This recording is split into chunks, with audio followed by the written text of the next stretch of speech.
The weight of one small step. In a peaceful coastal town, surrounded by rolling hills and endless blue waters, lived a young man named Leo. The town was small, so small that everyone knew everyone else's business. There were fishermen repairing nets by the harbor, children chasing each other near the old lighthouse, and vendors selling fresh fruit by the dusty roads. And then there was Leo, a dreamer who never felt brave enough to chase his own dreams. Every morning, Leo worked at a tiny repair shop owned by an elderly couple. The place smelled like old metal and oil. On rusty shelves sat radios that had lived 3 lifetimes, broken clocks that never ticked again, and bicycles waiting for someone to love them back to life.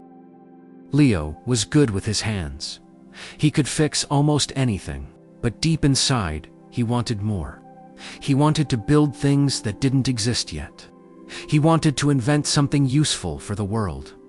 But every time he imagined it, a heavy voice whispered, "People like you don't become inventors." So every evening, Leo walked to the shore.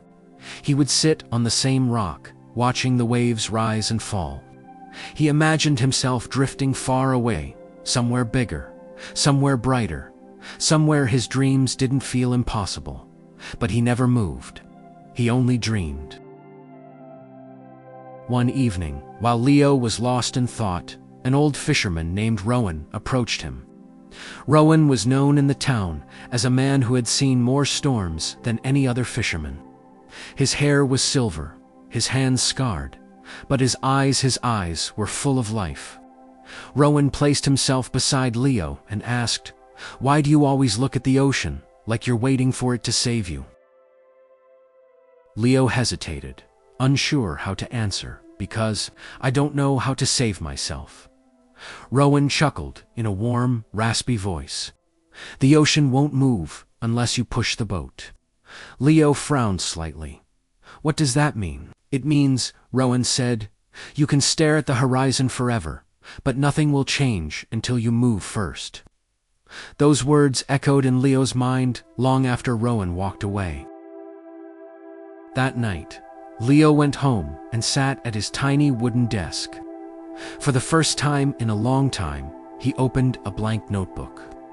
The first page felt intimidating, as if the white paper was asking him, "Are you finally ready to try?" Leo's hands trembled as he began to sketch ideas. He didn't know what he was doing. He didn't know if any of it made sense. But he kept going, pencil scratching against paper, page after page, filling with messy diagrams. He decided to design a portable energy device, something simple enough for ordinary people to use, even in areas without electricity. Nothing fancy, nothing world-changing, just possible. The next day after work, he continued sketching. Then the next day, and the next.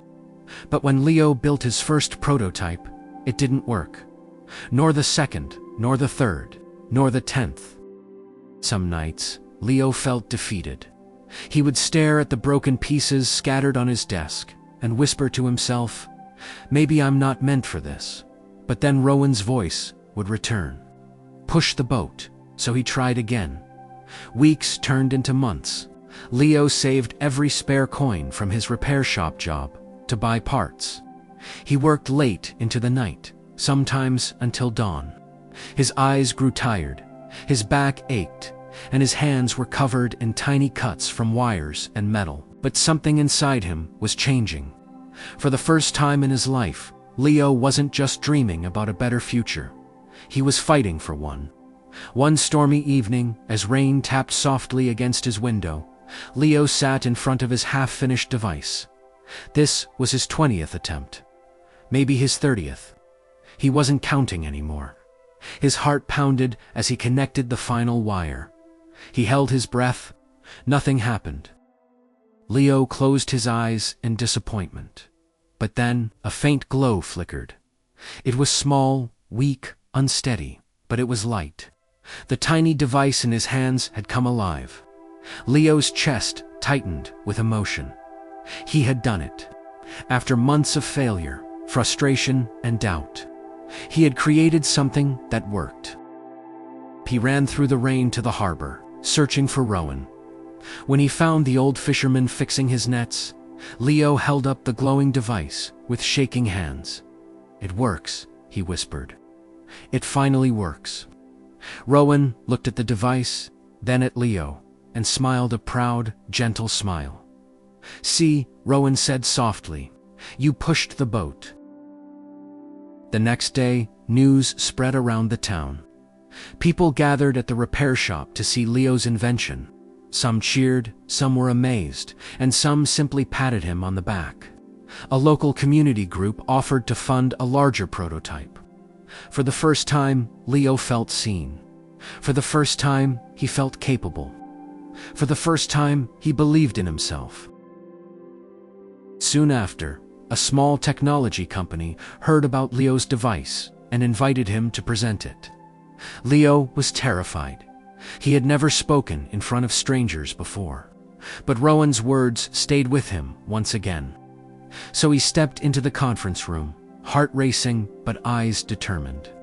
He explained how his device worked, how it could help villages during blackouts, how it could store small amounts of energy from sunlight or motion. The investors were impressed. They offered Leo funding to develop his invention further. Years passed. Leo faced new challenges, bigger failures, and harder decisions. But he never returned to the person who only stared at the ocean. He kept pushing his boat. Eventually, Leo opened his own workshop, modern, bright, filled with tools and sketches of future projects. On the wall above his desk hung a framed message, written in simple black ink. "The ocean won't move unless you push the boat."